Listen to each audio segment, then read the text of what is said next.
Bismillahirrahmanirrahim. Assalamualaikum warahmatullahi wabarakatuh. Alhamdulillah, Allahumma sholli ala Nabi Muhammad wa ala alihi washabihi ajmain.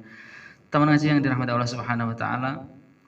Ya, ada misteri di balik buah atin, buah zaitun, gunung Tursina serta kota Mekah dan juga penciptaan manusia.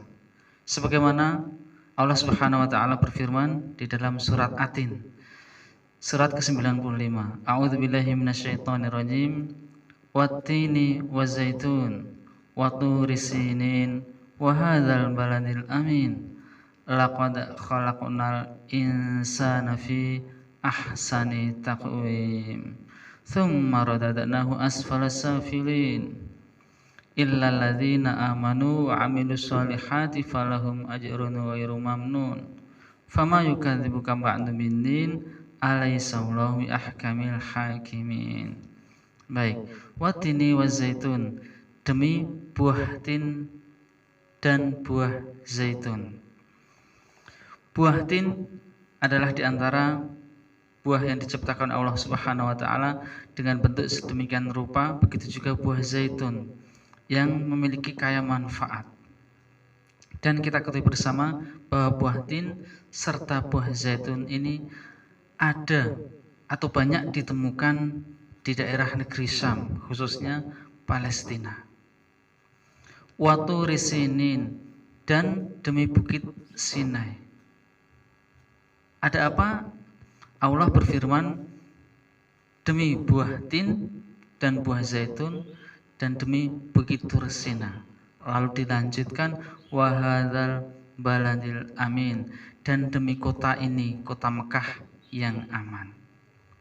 Ya, teman ngaji yang dirahmati Allah Subhanahu wa taala, di dalam tafsir-tafsir para mufassirin diantaranya menyebutkan bahwasanya buah tin, buah zaitun itu berada atau ditemukan di negeri Palestina atau di negeri Syam, yang mana jika disebutkan itu maka kita akan mengingat akan nabi-nabi yang Allah turunkan di sana, yakni nabi-nabi dari kalangan Bani Israel dengan nabi terakhirnya adalah Nabi Isa alaihissalam. Kemudian dan demi bukit Sinai. Bukit Sinai kita ketahui sejarahnya bahwa di mana diturunkannya wahyu Allah Subhanahu wa taala kepada Nabi Musa alaihissalam, yakni dengan kitabnya yang bernama kitab Taurat. Kita sudah tahu ya. Nah, kemudian Allah berfirman di ayat ketiga, dan demi kota Mekah ini yang aman. Wahadzal baladil amin. Ini menyebutkan kota Mekah adalah kota kelahiran Nabi sallallahu alaihi wasallam dan kota pertama Nabi sallallahu alaihi wasallam berdakwah, atau bisa dikatakan Allah menurunkan Nabi dan Rasulnya, yaitu Nabi Muhammad sallallahu alaihi wasallam di kota Mekah ini.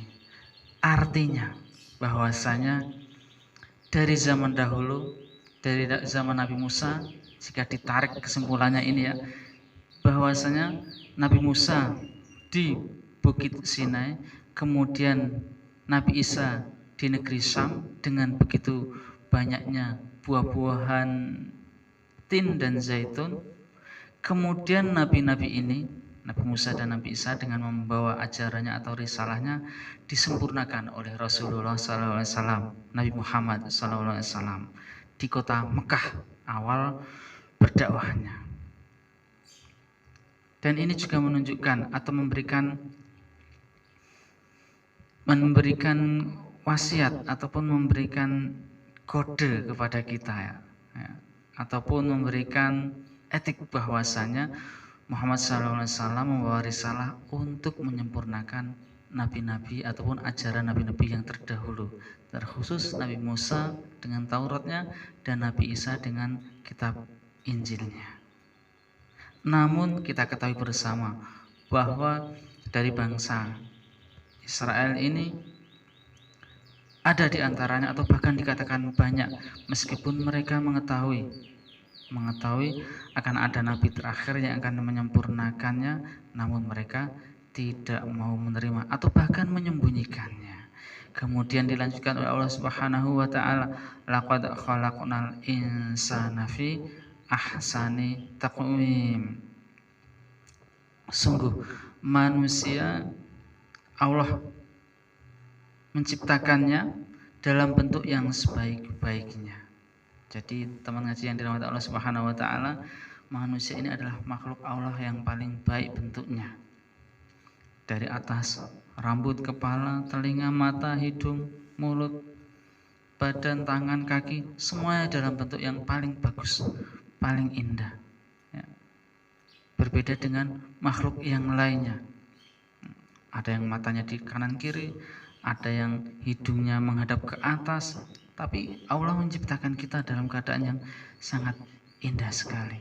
Dan ini adalah penegasan Allah Subhanahu wa taala ataupun pengingat dari Allah Subhanahu wa taala untuk kita untuk banyak bersyukur kepada Allah Subhanahu wa taala agar beribadah dengan sebaik-baiknya. Tsumma radadnahu asfala safilin. Kemudian Allah kembalikan manusia itu ke tempat yang serendah-rendahnya. Ya, manusia akan dikembalikan oleh Allah Subhanahu wa taala dalam keadaan yang serendah-rendahnya. Apa itu? Ada dua setidaknya makna dikembalikan dalam keadaan yang serendah-rendahnya. Yang pertama adalah manusia itu akan dikembalikan dalam keadaan yang tidak berdaya lagi seperti ketika lahir. Saat lahir kita tidak bisa berbuat apa-apa. Kemudian dihidupkan Allah, tumbuh menjadi anak-anak, remaja, dewasa dalam keadaan yang komplit dan bisa melakukan segala sesuatunya di usia-usia yang masih kuat, bisa beribadah dengan sebaik-baiknya, berdiri kuat, kemudian membaca Quran juga kuat, membaca buku-buku ataupun ilmu kitab-kitab juga kuat. Namun akan ada masa nanti di akhir kehidupannya, jika Allah kehendaki usia kita sampai lanjut, maka akan berkurang. Mungkin dari sisi penglihatan berkurang, pendengaran berkurang, kemudian cara badan tegak pun sudah tidak seperti dahulu lagi, berdiri juga sudah tidak kuat lama lagi, dan selanjutnya. Maka itulah dalam keadaan selama-lamanya kembali. Itu makna yang kedua. Dan makna yang ketiga, insya Allah akan kita pelajari di pertemuan selanjutnya, di video berikutnya. Sehingga jangan lupa subscribe serta share supaya video ini bermanfaat, menjadikan ilmu yang bermanfaat, dan teman-teman sekalian menjadi jalan kebaikan juga, sehingga pahala untuk kita semua. Allahumma amin. Wassalamualaikum warahmatullahi wabarakatuh.